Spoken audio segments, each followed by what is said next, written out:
I'd like to call this meeting to order. Any declarations of interest? Seeing none, adoption of agenda. Councillor Decker, mover, seconder, Councillor Longo. All those in favor? Opposed? Carried. Adoption of minutes. Councillor meeting minutes, April 21st, 2020. Mover, Councillor Neal, seconder, Councillor DeRose. Are there any errors or omissions? Seeing none, all those in favor? Opposed? Carried. Mayor's report. There has been great lines of communication between all levels of government dealing with the COVID-19 pandemic as well as other related issues.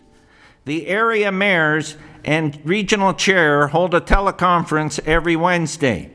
Mayor Campion from Welland, Mayor Steele from Port Colborne, and I hold a teleconference with MP Vance Badaway every Friday to deal with issues in Niagara Centre and to discuss programs available for residents and businesses, as well as other issues and concerns.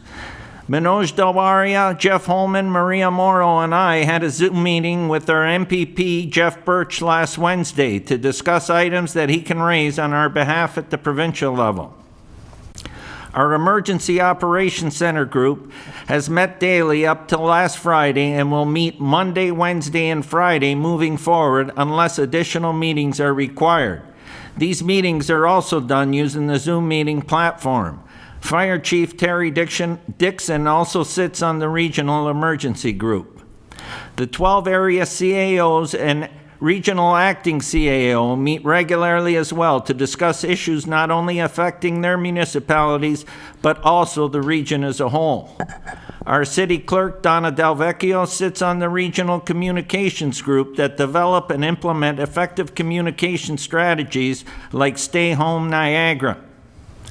Most of my time lately has been working with local businesses to address any issues or concerns they have in conjunction with upper levels of government and the Niagara Economic Rapid Response Team. By working together, we are seeing results and providing input on program positives and shortfalls to the federal and provincial representatives. Our community spirit continues to shine with many more examples since our last meeting.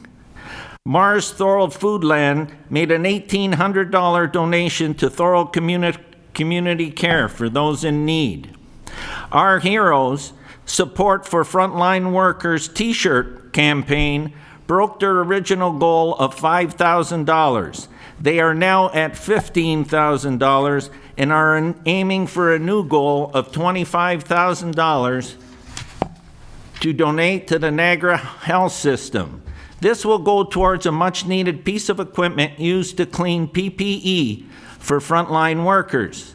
The t-shirts are $20 and $15 from every purchase is donated. Thank you, Santino Perry, owner of Impact Promotions in Thorold, and Joe Manella from Parkway Social for this great initiative. And you can see I'm wearing the t-shirt tonight, and I see Councillor Wilson as well wearing her t-shirt. And these are the t-shirts that are $20 with $15 going to the Niagara Health System. So let's get everybody on board in the community, councillors, city staff, a great initiative. 2 more food giveaways were successfully completed, one for dairy products and the second with fresh fruit and vegetables. Thank you once again to our generous anonymous donor, Councillor Hanley, for spearheading the organization of the volunteer teams, Councillor Sentence for assisting at both of these events, MPP Jeff Birch, MP Vance Badaway, as well as all the volunteers who stepped up, including our city operations group. And we've also had Councillor Decker involved when she can make it and she's not at work. Patricia and John Wilson, who are very active in the Thorold Lions Club, are producing cloth masks and distributing them to those in need. Daryl Fortin, founder of Niagara Gives Back, and his mom are also producing cloth masks for those in need and have made one for me as well with the Canadian flags on it. These are just some examples of the City of Thorold's community spirit. Moving forward, let's stay the course and follow the important messaging regarding social distancing, washing hands, etc. This is not time to let up. We will get through the COVID-19 together and emerge stronger and more united. On Thursday, May 7th at 9 p.m., I will be flipping the switch on the Niagara Light of Hope at Lock 7 Museum. This initiative, led by the 2021 Canada Games Host Society and their marketing team, begin at regional headquarters on Sunday, May 3rd, and will be touring every municipality in the region over the next 2 weeks. The Light of Hope serves as a message of hope and solidarity amidst the COVID-19 pandemic and will shine for 1 hour between 9 and 10 p.m. in the evening. This Sunday, May 10th, is Mother's Day. On behalf of City Council, I would like to thank you for all you do and wish you all a very special day. The Thorold Tunnel closure, originally set to begin on May 4th, has been delayed due to unforeseen circumstances. The Thorold Tunnel will be fully closed from Sunday, May 10th at 12 noon until 6 a.m. on Monday, May 18th. So the actual closure now will actually be shorter than the original closure, and actually is only just over a week in length instead of 2 weeks. Today marks the 75th anniversary of the liberation of the Netherlands from the fall of 1944 to the spring of 1945. We remember the close to 175,000 Canadians who took part in the campaign to liberate the Netherlands, and more than 7,600 who made the ultimate sacrifice, lest we forget. Our deepest condolences go out to the family and friends of the 6 individuals, 4 aircrew and 2 sailors aboard Canadian Forces CH-148 Cyclone helicopter that crashed off the coast of Greece. And in closing, our heartfelt condolences to family and friends of those who have lost their lives to COVID-19, especially those from the city of Thorold. And I thank you. That's the end of my mayor's report. And we move on to statement by councillors, and I have Councillor Hanley. 2 items: library functioning during COVID-19 and use of municipal roads while the Thorold Tunnel is closed. Councillor Hanley. Thank you, Mr. Mayor. One of the issues I had brought up before in regards to the library, and knowing that it may not be operating at full capacity and that it's a publicly funded source, and knowing that council really doesn't have decisions on how the operations go, but I had concerns in regards to staffing and what expenditures or cuts they're looking at taking, or operating costs, and what they've been doing as far as trying to eliminate the expenditure in regards to the library. And I was hoping that we may have something come forward before the scene that I brought up the last council meeting, and I'd asked maybe I should have put a motion forward in regards to it. But it just concerns me that in the times that we're having in regards to this, that I've seen nothing in regards to what this department may be doing during COVID-19 and where they may be going forward, because the library may be closed for some time to come. I'll turn this over to our CAO, Manoj Dalmaria, to speak on this. And Donna, did you want to speak as well? Yeah, thank you, Mr. Mayor. We have been in touch with our chief librarian. She has put together a statement, and which I will forward to our city clerk, Donna Del Vecchio. She can read out the statement that we have received from the library. Thank you. So here's what I've received from the chief librarian. It says, since the library was closed on March 13th, 2020 at 1 p.m., library staff have been doing meaningful work such as long-standing, completing projects, and allowing library business to continue. Library tasks include indexing of local history. Library patrons are able to search for the names of individuals in business to help piece together their family history. They're accepting deliveries and processing materials. Books and DVDs are continued to be purchased and added to the library's collection. These items will be ready for when the library doors open. Virtual programming. In the month of May, there there are 60 programs scheduled. They're doing library card registration. Residents of the Niagara region are able to apply for a Thorold library card online. Electronic resources, they're purchasing and posting electronic resources such as ebooks and audiobooks to the library's website. Administration, board correspondence, audit, facility checks of Chestnut Hall and the library, paying for expenses and responding to alarm calls. While working from home, staff have been using their own devices or borrowing the libraries, and this has cost the library $0. Their outcomes. In April, the library led 28 programs such as toddler time, book clubs, garden clubs, and had 189 participants, with the goal to double the number of participants for the month of May. April 6th to May 5th, they have registered 38 library cards. And based on the response, the library will continue to provide online programs in addition to in-person programs when the library opens. They have received some notes at the library of well wishes. It says, over the last several weeks, we miss you very much. Looking forward to returning in the future. And they'll be presenting a detailed financial report at the May 19th agenda as part of a bigger report. So seeing that, I appreciate it. And seeing that, then it almost sounds like they can operate the library 100% from home. We may not need a facility in the future. That can all be done online. Doug Ford wanted to do e-learning online, and people are against it, and it's come to fruition now. But, I hate to be critical about it. It seems that everybody in the private sector are losing their jobs, but everybody in the public sector has been able to maintain their jobs and keep doing what they've always been doing all along. But in the private sector, it just doesn't happen to haven't worked that way. And I just see that there's, no initiative being brought forward to council in any department. And, and I'm hoping to see a report. I know it's coming forward on the 19th. I believe I've been told, because I was going to pose those questions today too. In regards to what we're doing, I see what's happening in the private sector. I'm a part of it. I'm idle, my wife's idle. But it seems that in the public sector and any entities in regards to the public sector are untouchable. And I can't see that with all the losses that are forecasted in the library boards and everywhere else, that we can operate as is, but the private sector can't do it. It's unbelievable how the public sector can do it, even the region to say it. I'll discuss that in another item coming up later, but I appreciate the feedback. Thank you. Okay. Is there anyone that wants to speak on that? Councillor Sentence. I just, maybe it's the union side of me coming in respectfully to Councillor Hanley, but other people losing their jobs shouldn't determine what we do with our jobs and keeping people employed. These are our friends and family. They're the people that spend money in and around Thorold.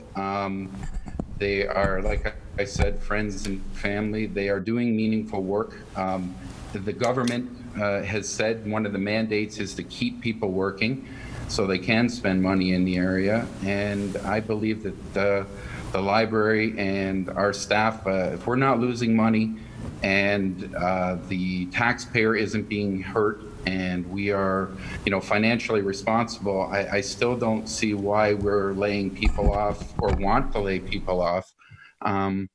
There's a mental health aspect to it where people, am I losing my job this week? Am I not? I work at a paper mill, as a couple of you know, that we never know week to week. It's emotionally taxing to do this every 2 weeks. And I'm just thinking that we set a June 30th deadline for everything, because we're okay till then, that we leave everything alone until then. My thoughts, that we leave everything alone, library, our staff, because I think they do offer really good stuff right now. I think they do help people in the community, and they're our family and friends. And it's again, them being employed helps the city of Thorold. Thank you.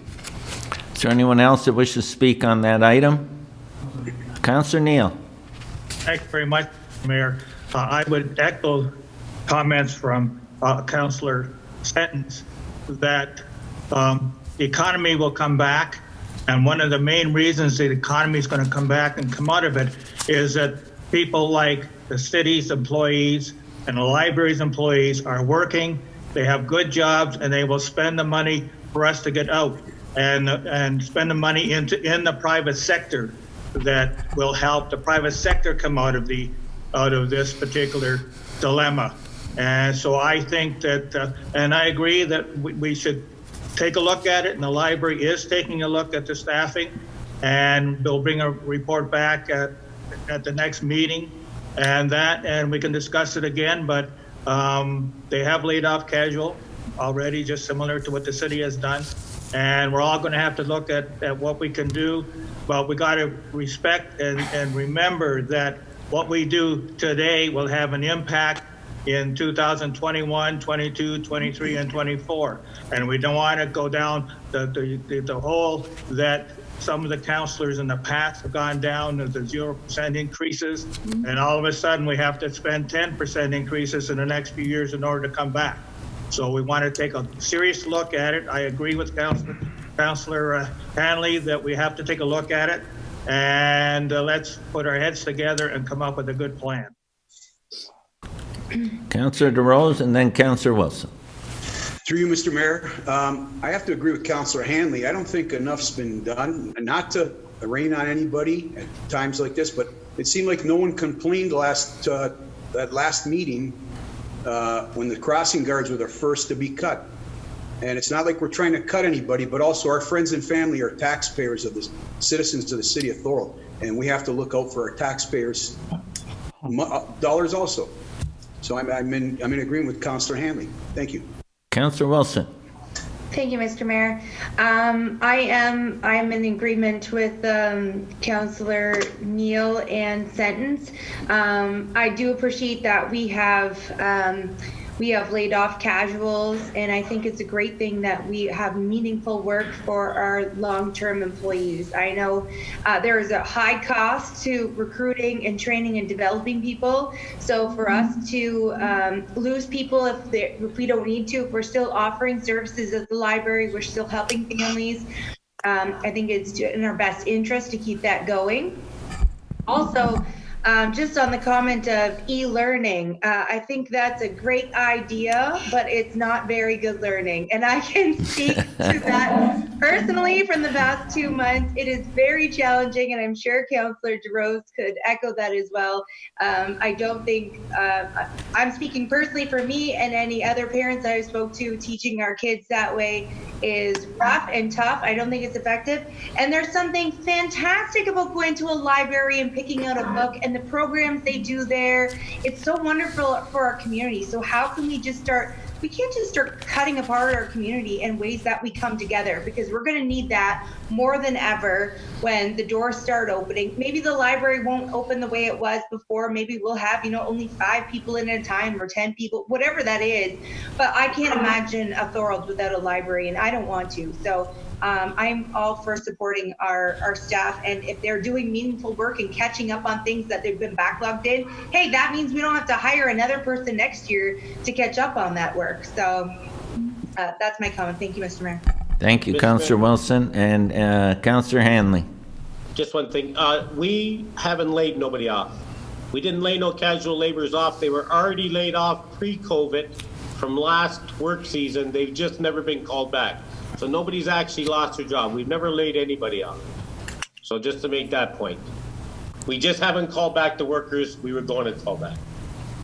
So they were already laid off. Okay, so there's a report coming next meeting, am I correct, to our city clerk? Okay. Councillor Hanley, the second issue. The tunnel, last time I brought it up, and when we had the tunnel, because one of the main issues were, and I discussed it with Jeff, and we discussed that at council in regards to maybe putting some road restrictions in effect on Kottmeyer Road and Holland Road, because what had happened the last time the tunnel was closed in both directions, even though the detour signs was directing traffic to go and take the 406 route to Highway 20 and then Highway 20 down and crossing the Allenberg Bridge, traffic was taking a detour down Kottmeyer Road and then down to Holland Road, and we've already had the work crews there and had to do an extensive repairs on Holland Road from the last time. And unless we do something to curtail, we have a week to do it. Traffic will be doing the same thing. We had transport trucks going down that road, 18-wheelers. And I know we just got rid of our road restrictions, I believe, just 4 days ago. So I'd like to see if I have to put a motion in place that we do something to curtail any of the overflow traffic from using Kottmeyer Road and Holland Road. We need to do some weight restrictions there. If I could mention that, please. I'll turn over to Director of Operations and Community Services, Jeff. Thank you, Mr. Mayor. Councilor Handy is right, and we're still working on that resolution that was intended to look at load restrictions. There is a load restriction on Kottmeyer Road, or that section of Holland Road does not have a restriction on it. And that's something that is very time limited. It goes from March 30th to April 30th. So we need to look at some type of, we'll have to amend the bylaw to put that in place. Unfortunately, we missed that window.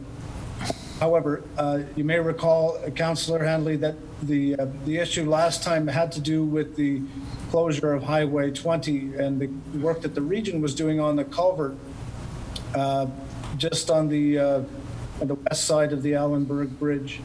And that caused a lot of the rerouting of the traffic onto Holland Road.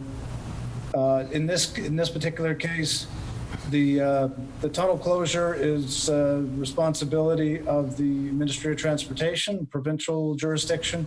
They'll reroute their detours onto their roads. And if they can't achieve that, they'll reroute the traffic onto regional roads, the next jurisdiction. If the region is unable to manage that traffic, then they'll ask us to accommodate traffic on our roads. We've not been asked to do that yet. And so we're taking the approach that we're going to monitor the situation. The only thing we can really do is close the road if it becomes unsafe to use. At the moment, they're holding up. And if you have a license to drive a vehicle in Ontario, we can't restrict them from using that road. So I appreciate the effort or the interest in trying to get out in front of this. But I think the best approach, if I can suggest, is that we monitor the situation, and if the road becomes unsafe or there are some traffic problems, people or emergency vehicles can't access that section of Holland Road, then we'll take steps ourselves to close the road. And then we'll discuss the costs associated with that with the region and the province. Okay, I appreciate that. Knowing that this may have happened, on Holland Road, I've already gotten concerned. It hasn't happened yet, but I brought it up because people that live in that area. So I know if we could do a petition process and so on and so forth, by the time that whole process is done and over with, it'll be after the fact. But in the meantime, to view the road and as to what damages there are. Well, lost Zoom. What? You're still here. Okay, I can't see it on my screen. Okay. Councillor Neal. We're all good with that. Thank you very much, Jeff. Thank you, Councillor Hanley. Councillor Neal. Thank you very much, Mr. Mayor. Two other items or two other things regarding that is the timing of them telling us that they're going to close the tunnel, which from what I understand was probably on the Friday before the Sunday, which is not very much time. I think they had a small sign because I went through the tunnel on Sunday and I didn't even see a sign stating it was going to be closed. But I think there is a small one entering the tunnel. So I think there's two issues there, and I think, and we've talked about this before, is we got to stress to the MTO that they have to put good signage up and give it to us a few weeks or 2 weeks beforehand so that the people that are going through the tunnel know that they have to go alternate routes. Thank you, Councillor Neal. Anyone else? Is that it? Okay, thank you very much. We're going to move on to delegations to report. Do we have a... And we have a speaker, Jason Brower, architect from Brower Architecture, on interim director of planning and development services, PDS 2020-21. Is Jason ready? I am here. I don't know if you can hear me. I can hear you, Jason. All right, great. Can everybody hear Jason?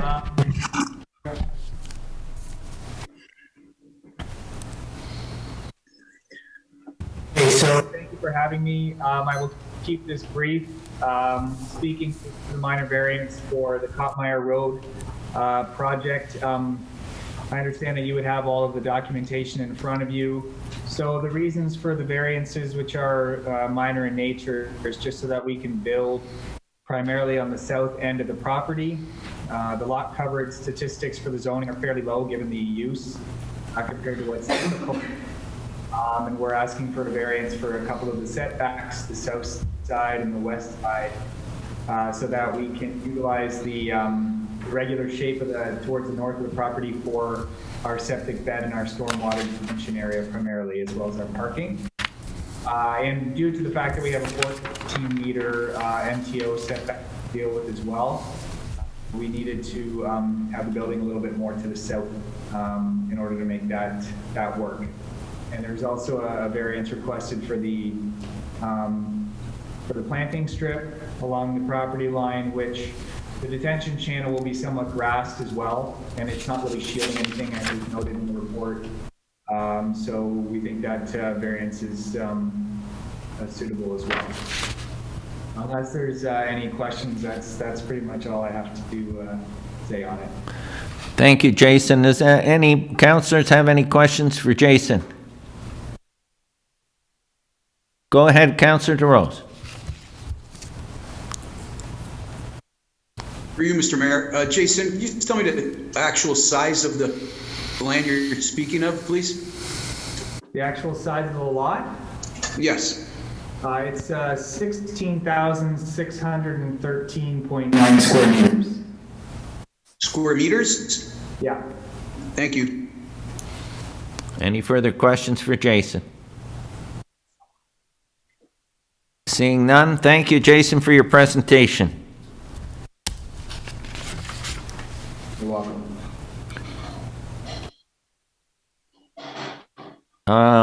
Consent reports. Councillor Kenny is the mover. Councillor Hanley is the seconder. Does anyone want to pull a consent report? I got Councillor Kenny. Go ahead. What one? I can't hear. Go ahead. PWCS 2020-14. Okay. And I seen a hand up for Councillor DeRose. Go ahead. For you, Mr. Mayor. 2020-15, 2020-23, and 2020-27. Could you say those again, Councillor DeRose? PWCS 2020-15, 2020-23, and 2020-27. Thank you. Thank Okay. you. I seen Councillor Longo's hand up. Mine was taken care of, Mr. Mayor. Okay, is anyone else? Okay, so we're gonna, first of all, we're gonna pass the consent reports that weren't pulled. So we have DF 2020-10, PWC 2020-13, PWC 2020-24, PWCS 2020-25, CC 2020-22, and CC 2020-23. All those in favor? Opposed? Carried. Okay, so now we'll start with PWCS 2020-14, and that was Councillor Kenny. Yes, it's on the redesign of the workstations, and we've budgeted $500,000 to that. I think it would make it more congested in there, and I guess my issue is that if we go ahead with this, and then with this COVID thing going on, and we have to redistribute some of the people and spread them out more, I think we might be wasting a whole lot of money right here.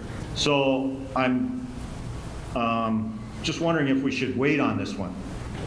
I'll let our Director of Operations and Community Services speak on this. Jeff? Thanks, Mr. Mayor. Yes, a concern that we've taken into consideration. As part of our exercise and our due diligence, we're getting some advice from public health.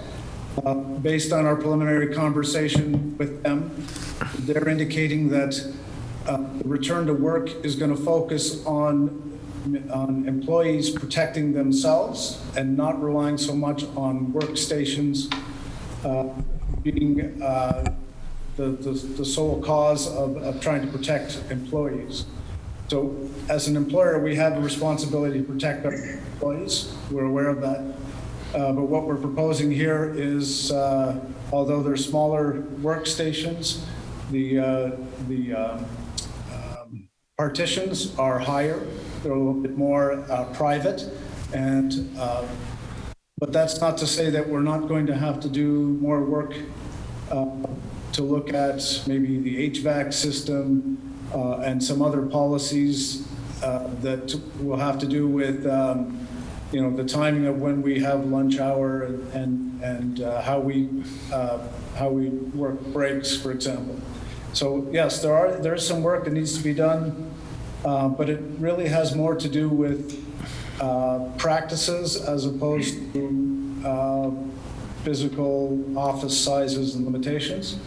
If you felt it was important to wait, we could wait, but our thought was it's not likely to change that dramatically, and that this would be a good opportunity for us to get in there to the office when we're not having staff in there and complete the renovations, including all the electrical work, and complete the work so that when everyone's ready to come back to work, they'll be in a clean and safe place.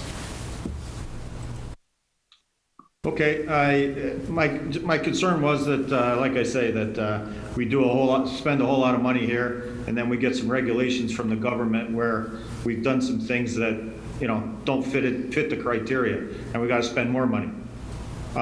So if you feel that the criteria is gonna be met, that's fine. I'll let others speak. Okay, I've got Councillor DeRose. Go ahead, Councillor DeRose.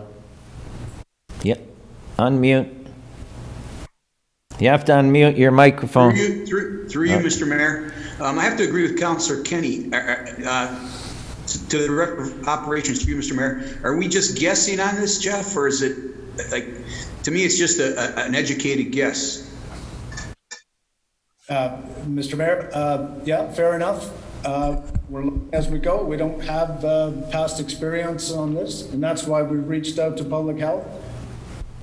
Would be able to tell us what the best practices are across the region. Thank you. Okay, I got Councillor Hanley. Go ahead, Thank you, Councillor. Mr. Mayor. Seeing that we are going to be going into post-COVID-19, have we made any considerations in regards to 8 Carlton Street and the upstairs? You know, there's been discussion in the past of everybody's always wanted to be utilizing this space. We looked at it before as possibly using it as an engineering space for our engineering department. Maybe now, seeing as Councillor Kenny just mentioned that stuff, this may be an opportunity to expand upon office spaces and occupy 8 Carlton Street and make it so that's a safe work environment for everybody, or a safer work environment. It's dead space, not costing us, it's costing us money for nothing. Just a thought. Go ahead, Jeff. Well, Mr. Mayor, I'm acting on the direction of council from last December, which pushed us in this direction to create new workspaces at City Hall. If you wanted to reverse your decision, that's fine. But I think we need to think about, in a post-COVID recovery period, when people come back to work, including some people who have already started with us, they're going to need a place to work. They need a workstation, they need a computer, they need a safe place to operate.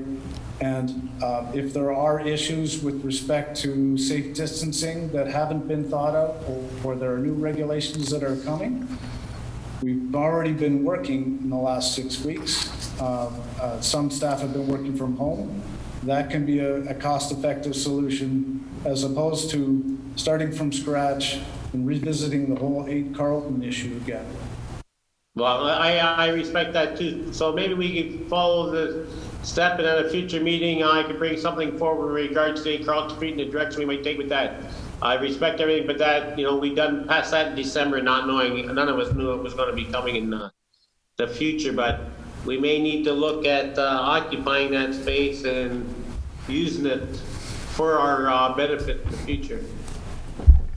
Is there anyone else? Go ahead, Councillor Wilson. Sorry, I had to unmute myself there. I totally respect what Councillor Hanley is saying. However, I do think that we had a plan in place. I don't think that's going to change. I do believe the province is going to start opening back up again. It already is, right?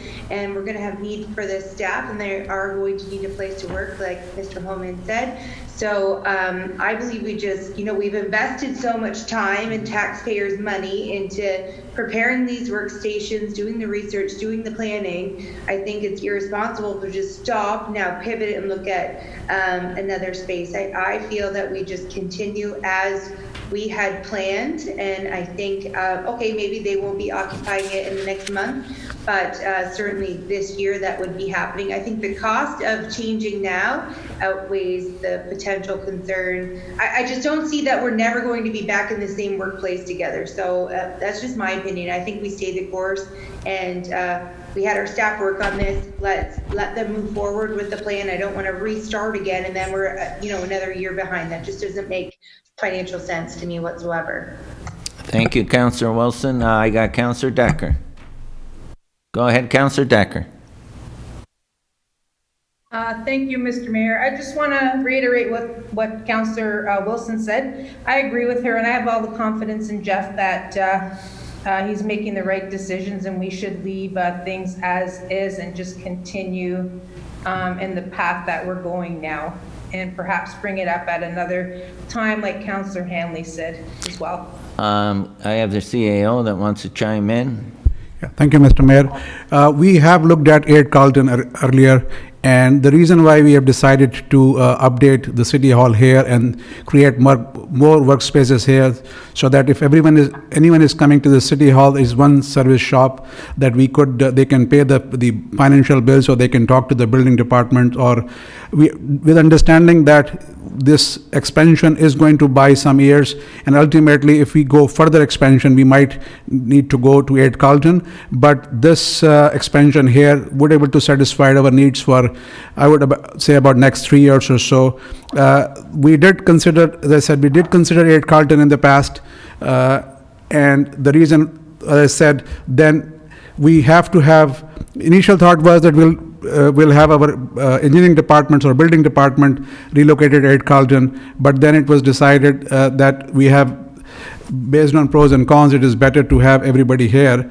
And I understand what council has raised the concern about post-COVID, and we understand that, and that, as I said, the safety and well-being of our staff is utmost important to us. That is the reason we reached out to Niagara Region Public Health. They are the lead agency in this kind of so what we have done is we have reached out to them, and based on their advice, we will move forward. So at this point in time, if you look at it, some of our staff, they are not even 6 feet apart. If you look at our bylaw staff or our building staff, they are pretty much sitting on each other's lap. That's the way. So moving forward, we, as Jeff has mentioned, by providing better ventilation, better HVAC system, and have better partitions, I think we could able to accommodate here. But yes, we need a sign off from Niagara Public Health that yes, it is safe for us to move in that direction. Thank you. Thank you. I have Councillor Kenny. Okay, the reason I asked to pull this report was simply to get an answer from Jeff on this. If he's fully confident that we're going to be all within the rules of the COVID after the fact, I'm all right with that, and I'll support the staff and what they think. I just wanted to make sure we weren't spending any money here that was going to be a waste of money. Okay, that's it. Thank you, Councillor Kenny. Any further discussion? Seeing none, all those in favor? Oh, I had a mover. Am I using the same mover and seconder? Okay, because we pulled it. Okay, so mover, Councillor Kenny. I need a seconder. Can I have a seconder? Councillor Decker. All those in favor? Opposed? Carried. Okay, PWCS 2020-15. Who pulled that, Councillor? Counselor DeRose, so he's the mover, and I need a seconder for that. Give me a seconder here. Counselor Longo. Okay. And I'll turn this over, first of all, to Jeff Holman, our Director of Public Works and Community Services. Can I ask a question, Mr. Mayor? Yeah. Can we group number 15 and 27 together? Because I'm going to ask the same thing. Is that okay? Is it okay with everybody that we group 15 and 27 together? The streets. Purchased and equipment for the Yeah. operation. Is anyone opposed to that? I see no one opposed. We'll use you as the mover and our seconder. Who was our seconder there? Councillor Longo. So on those two, when they're both on equipment, purchase a single axle combination plow and sander unit and street sweeper purchase. So I'll turn this over to Jeff Holman. Okay, thank you, Mr. Mayor. The dump truck purchase,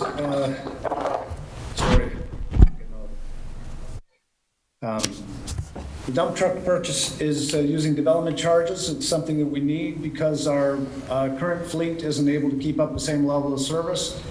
So it's being funded primarily from development charges, I think entirely from development charges. These pieces of equipment take about 8 to 10 months to deliver. They come from the United States. So if we order them now, we'll have them probably after. We might be able to get some use out of it next January, February. So we'd like to move ahead with that. And with respect to the sweeper is needed to replace the one that we currently have. Although we've been able to patch it together this year to complete the spring cleanup, it's had to be, we were spending a lot of money on parts and maintenance of it, and we need to replace that sweeper as soon as possible. Again, it has a delivery time of about 8 to 10 months, and we'd like to have it in place so that we can start the program next spring. Okay, questions? Go ahead, Councillor DeRose. For you, Mr. Mayor. Jeff, do you know how many, my point of bringing these up is that I'm wondering why we can't share these two expensive pieces of equipment with a local community. They're promoting to do things in tandem and with teamwork, collaboration, save our, economies of scale, and save our city some money, our taxpayers some money. So I'm just wondering, how many hours does the street sweeper use? Like, did you guys track that for a yearly amount or a monthly amount, or just to wrap my head around it? Because I'm wondering, almost a $500,000 piece of equipment, is it possible to share it with another local community that's close by? Yes, thanks, Mr. Mayor. Good questions, and we do track the time. We do track the hours, and the challenge that we have with sharing equipment is that everybody needs it at the same time. We are looking at a different model for leasing equipment. Sometimes those costs are as expensive, but we can look into that a little bit more. I think at this stage, we want to make sure that we have access to equipment when we need it, and so ownership is the best option at this point. I can give you some stats on the equipment if you'd like to see it, but something of this nature we would like to have in our fleet as opposed to waiting for somebody else to share it with us. Okay, Councillor DeRose? Thank you. Go ahead, Councillor Longo. Thank you, Mr. Mayor. Through you to Mr. Holman. Jeff, question on the street sweeper. Did you say we were replacing the one we have, or will this be a second unit we have? This will be, sorry, Mr. Mayor, this will be a replacement, Councillor. The one that we have is, I can't really say what the age of it is because we've replaced so many different parts on it, but it's close to the end of its life, and it doesn't make sense for us to keep it in the fleet any longer. Okay. So at the end of this season, we'll put it up for auction and try to recover some salvage value from it. And another question, if I could. Yep, go ahead. regarding this new piece of equipment, we have, as you know, expanded our neighborhoods greatly. Port Robinson West, Rolling Meadows, etc.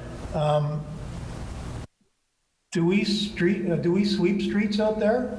Pardon me for my ignorance, but I don't know. Yeah, great question, Mr. Mayor. To Councilor Longo, we will, in those areas, those sections of the new subdivisions that we have assumed are our responsibility, so we'll send the sweeper out there. There are some projects that are being built, like Rolling Meadows, in multiple phases, where we ask the developer to take responsibility for any mud that gets tracked onto the roads.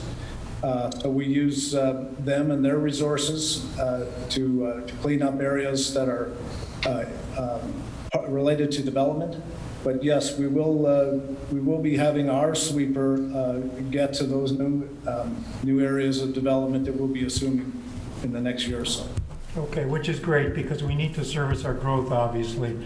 So are you confident that this new piece of equipment will be able to handle the existing old part of Thorold in our new neighborhoods?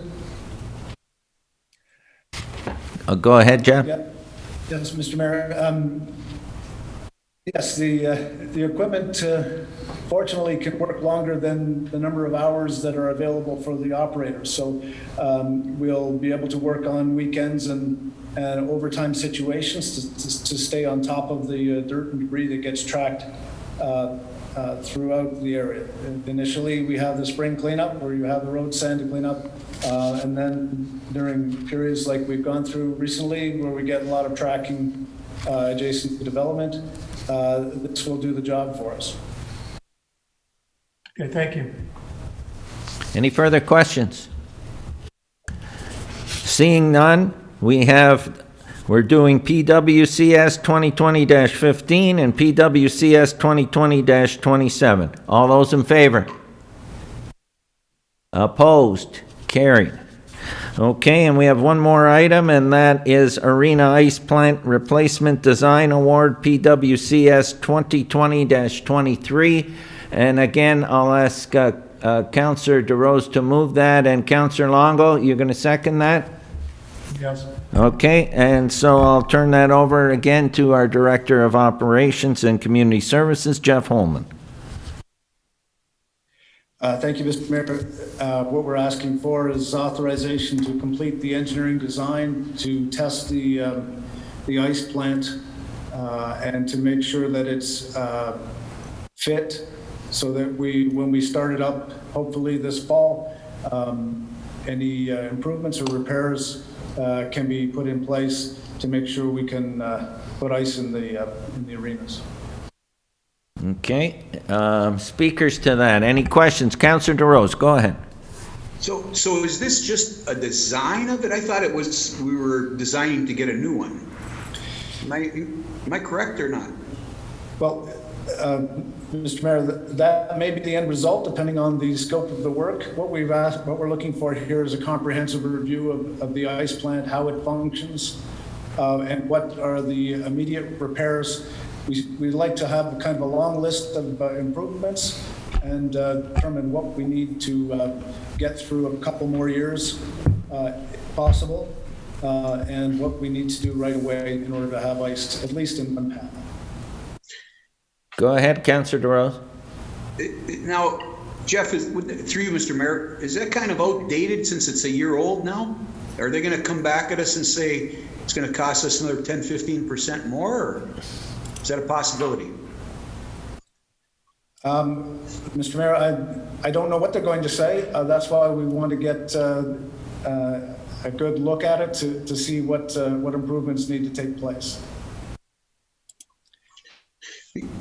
I would much rather have this investigation completed in advance as opposed to until something breaks down. Okay. Go ahead, Councillor DeRose. Through you, Mr. Mayor. Yeah, just because at the end of their overview, they state that all the stipulations are currently being met by the facility. So I'm assuming they found everything status quo or working properly so far. Am I correct? Go ahead, Jeff. Mr. Mayor, I think what we've indicated is that we're operating in compliance, but we're running out of options to do temporary repairs. So some of these things may have to be addressed in a more formal and a more fulsome way. This testing and this design work will help us see how we can modify the plant to keep us going for a couple more years. Okay, any further questions? Go ahead, Councillor Longo. Go ahead. Thank you, Mr. Mayor, through you to Mr. Holman. So will any of this work be attributed to the White Arena? Or is this strictly for the Doherty Arena? Go ahead, Jeff. Mr. Mayor, so we know that the Doherty Arena needs to be operated at full capacity. The White Arena, we know we have to keep in place until the Canada Games facility comes online. That date has been pushed back and is uncertain at the moment. So we're looking out only a couple of years on the White Arena, as opposed to something that's going to be long-term.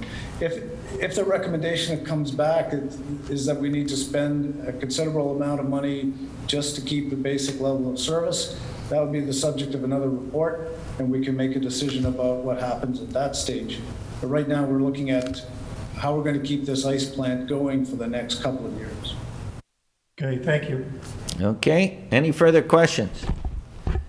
Seeing none, I had a mover and seconder. I had Councillor DeRose and Councillor Longo. All those in favor?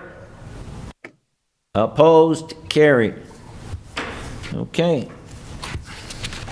That takes care of all the consent reports. Now we move on to discussion reports. The first report up is PWCS 2020-11. I have a mover, Councillor Wilson, and a seconder, Councillor DeRose, and it is the Thorold Pool Capital Upgrade Project, and I'll turn this over to our Director of Public Works and Community Services, Jeff Holman. You got a busy night here, Jeff. Yeah, I know. Thanks, Mr. Mayor. I'm not sure if the process requires me to read the recommendation, but I can do that. So the recommendation. Yes, it does. You have to read the recommendations, Councillor Holman. Okay. I mean, yeah, Councillor Holman, Director Holman. Thanks. So the recommendation is that council approve the tender award for the Thorold Pool Capital Upgrade Project to Brampton Paving Company Limited, Preston Construction, in the amount of $79,500 plus HST. And two, that any actual cost variances in the project components in excess of the budget amounts be reallocated to the remainder of the project components that are below the budget totals. Three, that the start date for the project be determined once the provincial state of emergency restrictions allow construction activity of this nature. And four, that the mayor and city clerk be authorized to execute the necessary contract documents. Okay, is there any questions on that report? Councillor Hanley, go ahead. You have to unmute.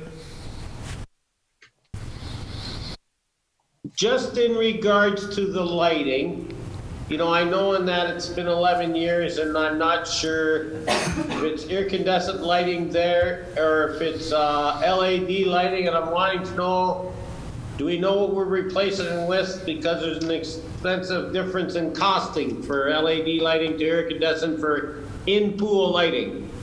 First question. Will we know that as part of it? Because I see we need to replace several of the light fixtures. So I'm wondering, I can tell you the reason I'm asking before you answer it, because my research shows me that a LED lighting for in-pool is 30,000 hours, whereas an incandescent or fiber optic is between 5,000 and 6,000 hours.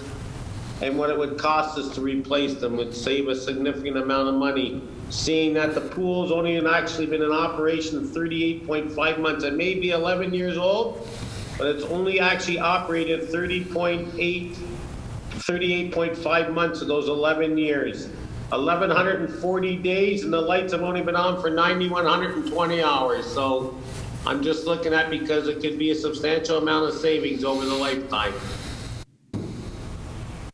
Go ahead, Jeff. Say that in the report. Yes, Mr. Mayor, the lights are being replaced with LED lighting.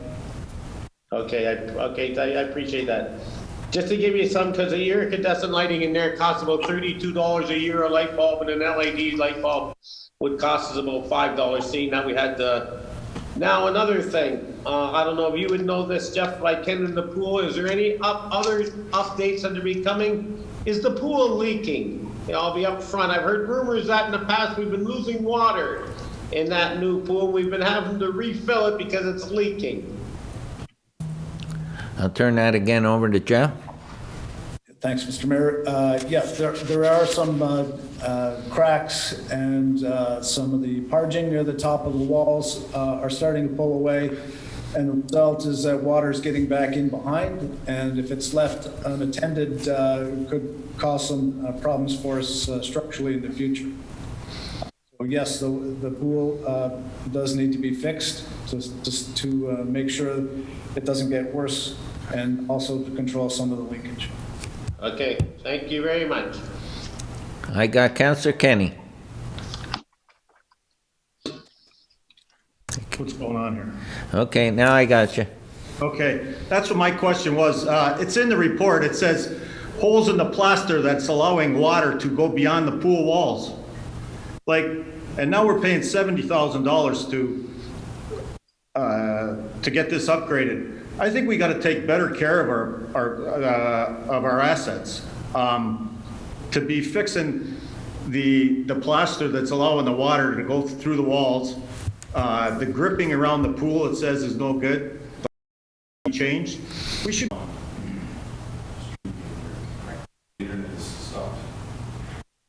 If we decide, if we're in a position where we can open the pool, Back. and have to worry about problems with having to cordon areas off, or areas that are unsafe for public use.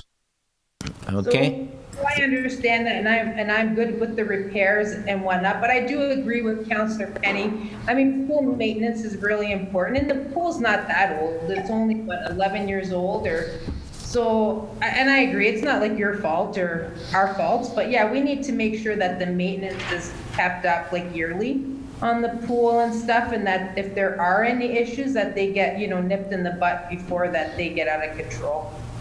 That's it. Anyone else to speak? Seeing none, all those in favor? Opposed? Carried. PWCS 2020-16, I have a mover, Councillor Decker, and a seconder, Councillor Neal, and it's the 2020 Urban Roads Program Tender Award Contract Number 102EN0002. And again, I'll turn this over to our Director of Operations and Community Service, Jeff Holman. Thanks, Mr. Mayor. The recommendation is that Thorold City Council acknowledge the 2020 Urban Roads Program as a priority for the community, and direct staff to commence construction on or in compliance with the applicable provincial orders. And two, that the tender for contract number 102EN0002 Urban Roads Resurfacing be awarded to Norjohn Contracting and Paving Limited in the amount of $367,605 plus HST. Number three, that the project savings of $94,442 from the OSIP grant be transferred to the Sullivan Claremont Reconstruction Project, sign, to allow the reallocation of the capital asset transportation reserve funding to the Front Street Reconstruction Project. And four, that the mayor and clerk be authorized to execute the necessary agreement. Okay, thank you, Jeff. Is there any questions for Jeff on this issue? Seeing none, all those in favor? Opposed? Carried. PWCS 2020-18. I have a mover, Councillor Hanley, and a seconder, Councillor Sentence. Front Street Reconstruction Project Tender Award. And again, I turn this over to our Director of Operations and Community Services, Jeff Holman. Go ahead, Jeff. Thanks, Mr. Mayor. The recommendation is that Thorold City Council acknowledge the Front Street project as being a priority for 2020. Construction will commence in accordance with all provincial orders and guidelines. And two, that council approve the reduction in the scope of the project to exclude the reconstruction of Front Street from Claremont Street to the south limit of Front Street. And three, that council approve a reallocation of federal gas tax funding in the amount of $446,703 and $53,297 to the roadway and storm sewer components of the project, respectively. 4, the council approve a reallocation from the water capital reserve in the amount of $12,718 to the water main component of the project. 5, the council approve the reallocation from the capital asset transportation reserve in the amount of $66,214 for the roadway component of the project. And 6, that the council award the tender for Front Street Reconstruction Project to Peters Excavating Limited, amount of $3,857,308 plus HST. 7, the council approved the engagement of Associated Engineering Limited to complete the contract administration at an upset limit of $180,000 plus HST. Finally, 8, the mayor and clerk be authorized to execute the necessary agreements.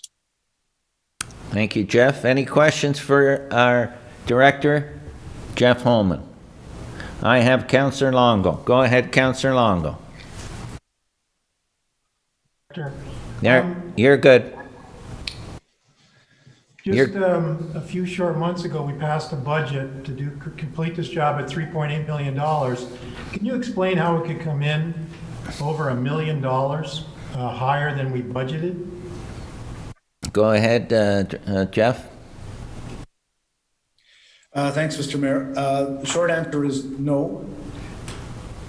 We used the budget figures that were advanced by the consulting firm based on market conditions at the time. I think perhaps in tendering this work now, although there are a lot of firms that are anxious to get started, there is some uncertainty as to the cost of materials and so on, and perhaps that has provided an upward pressure on the project cost. Councillor DeRose. Mr. Mayor. Oh, you're not done? Go ahead, Councillor Longo still. So we're going to have a reallocation of gas tax dollars to help try to alleviate our shortfall. Could you tell me what projects that's going to impact in the future? Go ahead, Jeff. Thank you. So, Councillor, so in order to make the project fit the budget, we reduced the scope of the project, eliminated a section of what we had planned to do, and the reallocation of the gas tax was from a reserve. So moving forward, does it affect any future projects? I would say probably not, although any money that's sitting in reserves that's being used for a specific project is obviously not available for us in the future. Our hope is that when we get to do the Claremont Street project, we'll be able to add this piece that we've deleted from this project. And we know that there's discussions at the federal level about the gas tax. We hope that that comes to fruition as well. But at the moment, we're going to use the reserves that are available to us because we know how important this project is to the community. So you mentioned that we're changing the scope of the project. We're eliminating, I guess, part of Front Street, which would be south of Claremont and Sullivan. How much are we saving by not doing that section at this time? Mr. Mayor, I believe that we're looking at a cost reduction of about $600,000 to eliminate that portion. Okay. Thanks for your answers. I appreciate they're not easy, and I know it's a difficult time. I'll just make a comment, Mr. Mayor. I'm not going to support this. Not that I don't want Front Street done, but this is way too much money to put on the backs of taxpayers at this time, and I'm just not comfortable moving forward with costs like this. It's just seems to be it's the 25% increase from 2 months ago. So that's just my comment. Thank you. Okay, I've got Councillor Neal and then Councillor DeRose. Go ahead, Councillor Neal. Thank you very much. Some questions. Peters Construction, I don't know that construction company. What is their history?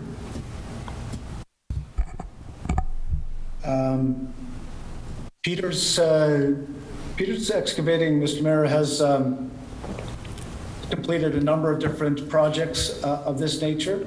They provided all this information in advance as part of our pre-qualification process. I know that my personal experience has been with them when they rebuilt Queen Street in Niagara Falls and performed the work in an exceptional manner. So I would say that they're competent and able to do this work. Thank you. Is that it, Councillor Neal? I can't hear him. Can't hear him. Can't hear him. Can we? Can you hear us? Yeah, I can hear you. No, can he hear us maybe? He can't hear us either, right? Fred, unmute. Fred, unmute. I don't think he's on mute.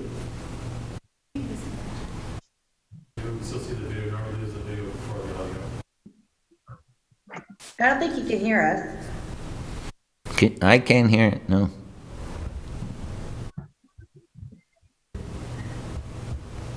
Can't hear him.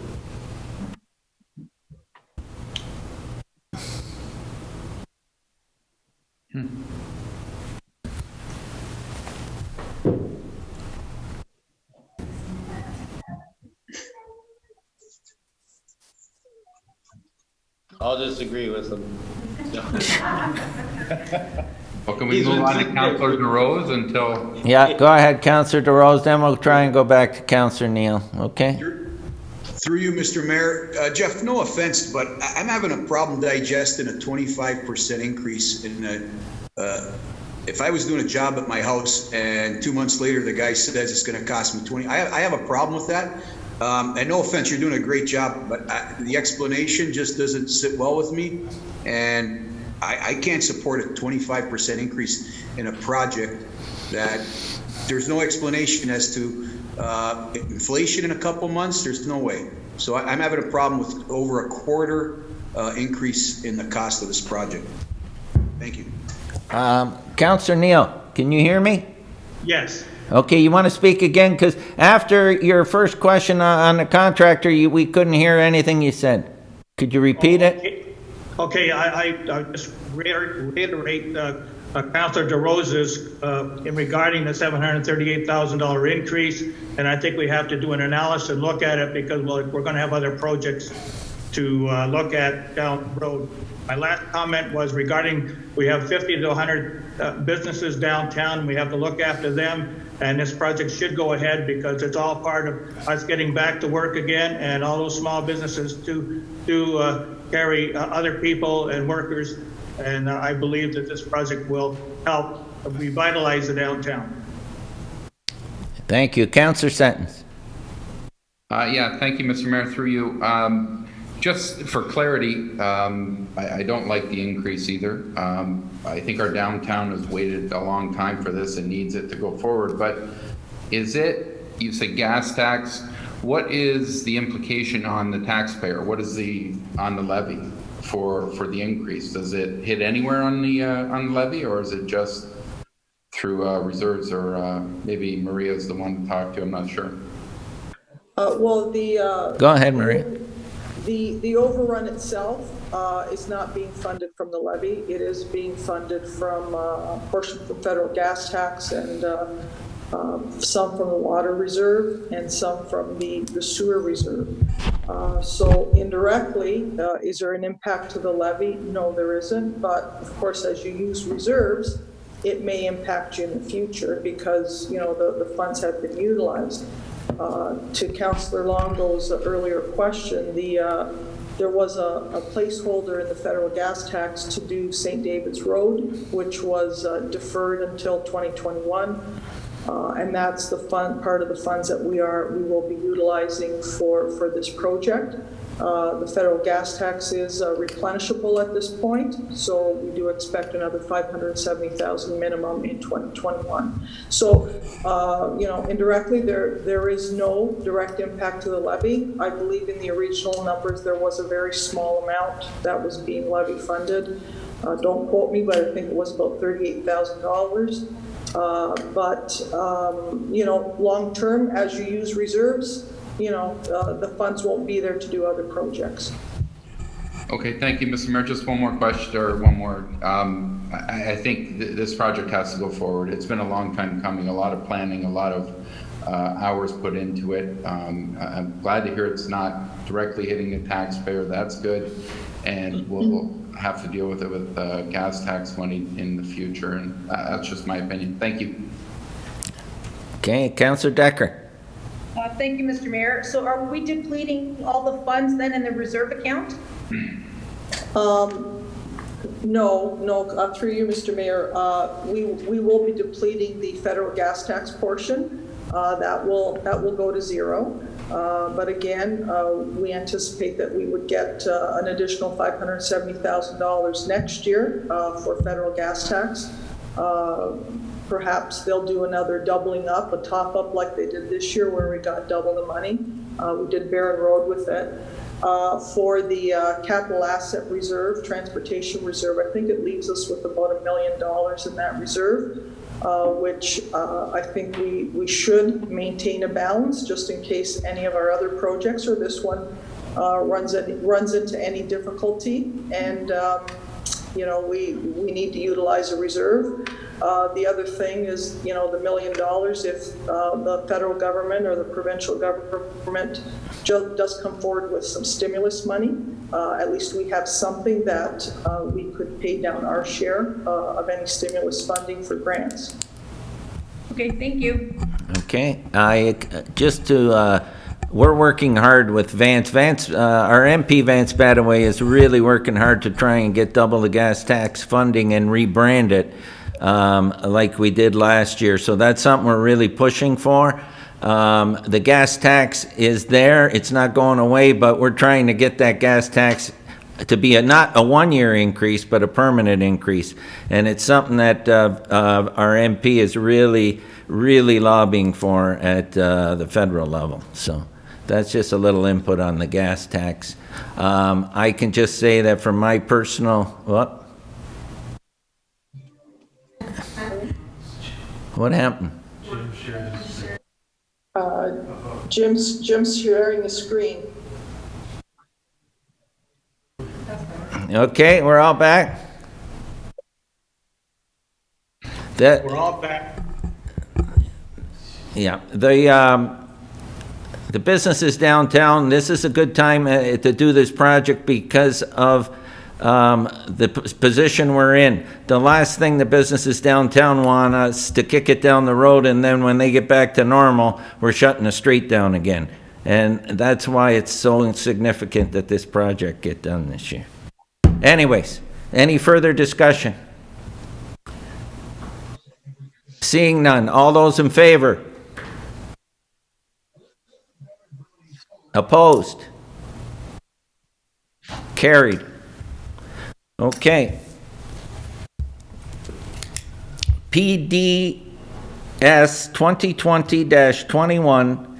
I have a mover, Councillor Longo, and a second, Councillor Kenny. And this is regarding where we had the presentation earlier. Are we having a presentation from city staff on this at all? No?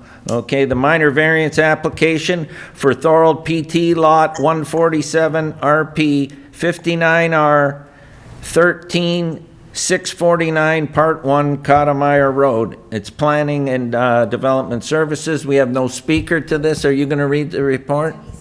Denise is on. Oh, Denise is on. I'll turn this over to our manager of planning, Denise. Go ahead.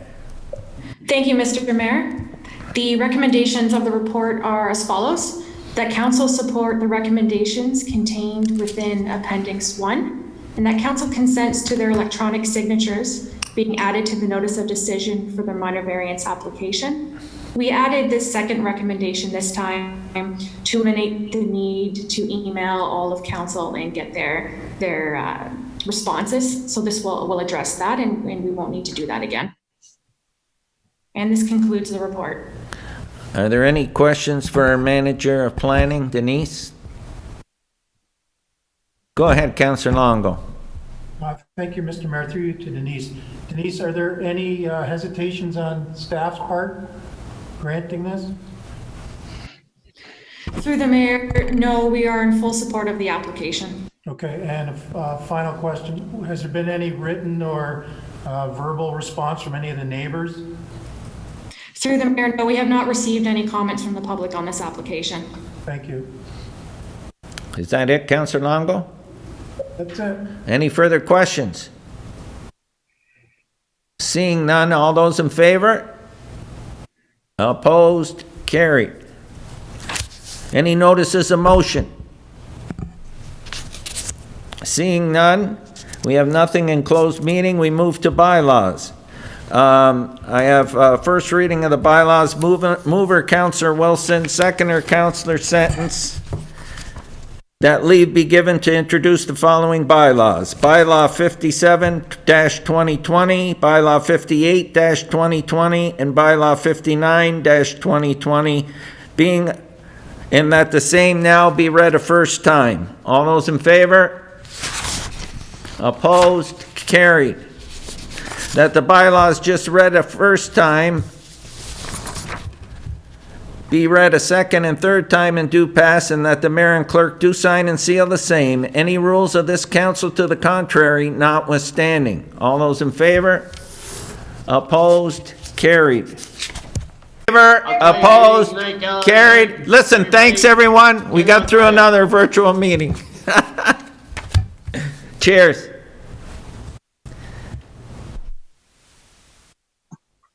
Bye, everybody. God bless. Bye.